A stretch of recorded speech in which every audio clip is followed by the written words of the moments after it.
first of all, I just want to thank the rep for having this play. It was very, very emotional for me and thought-provoking. And as I was sitting there thinking about what will I say, there's so much in that play, I started to just reflect on all of the people represented in that play and think about the many times where I've heard or had similar conversations with people who shared the same views as the people portrayed in the play.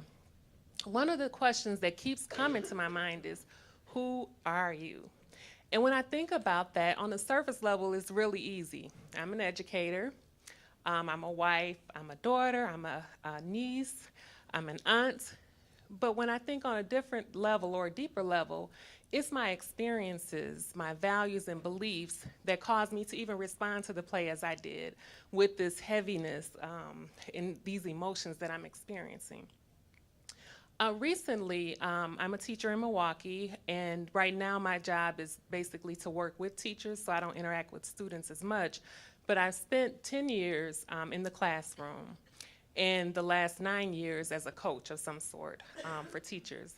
And a recent experience that I've had, because I'm always thinking about the Michael Browns in our classroom and the students that I interact and the fears that some of them have with the crisis we have with black young men being killed by unarmed black young men being killed by police. And I thought about my team at work and our recent book study on courageous conversations about race.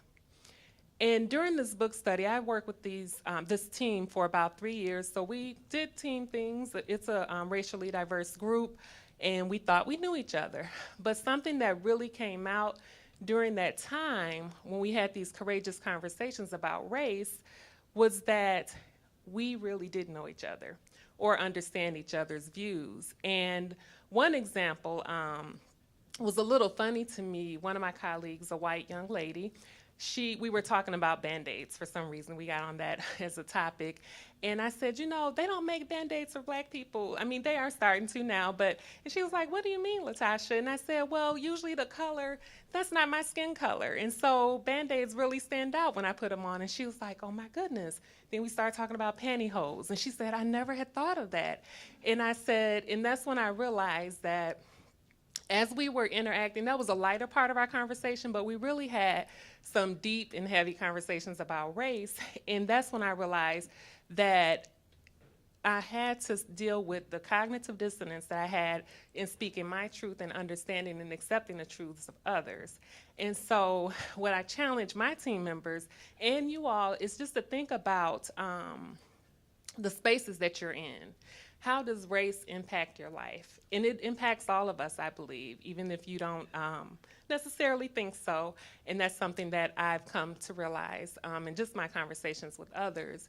And how do I, as an educator, go to my students, share the truth as I see it, but also understand and listen to their truths?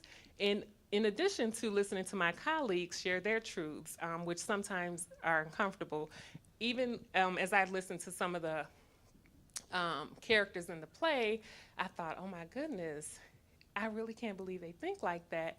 But I had to check myself and think about what biases I have. And just because something is true for me does not necessarily make it true for someone else. So my truth and your truth can both be real. And so what I take away is just thinking about the power of relationships and how cultivating those relationships through these hard conversations can really help us to grow, but we can't stop there. So we've had these conversations in the spaces that I'm in as an educator, but what do we do with that? So now we're looking at how do we address the inequities? What powers do we have to address these things that others may not necessarily think are a priority? How do we make it a priority? And so I just challenge all of us. I know that some of you are staying after, which is really important, but also when you go back to your space, whatever that might be, to your community, to your church, to your home, to your job, what is going on in that space as it relates to race relationships? What is going on in that space? What kind of conversations are being had about even the recent shootings, in the past shootings of Michael Brown, and why? So thinking about who we are and why we are the way we are, I believe, is the first step into getting to some of the solutions. As an educator, I'm always looking for, like, what can we do about this? How can we solve this? And I know there's no easy answer, but I do believe that the answer is in the room and that we all have to reflect on that and understand our power that we have to make things different. Thank you.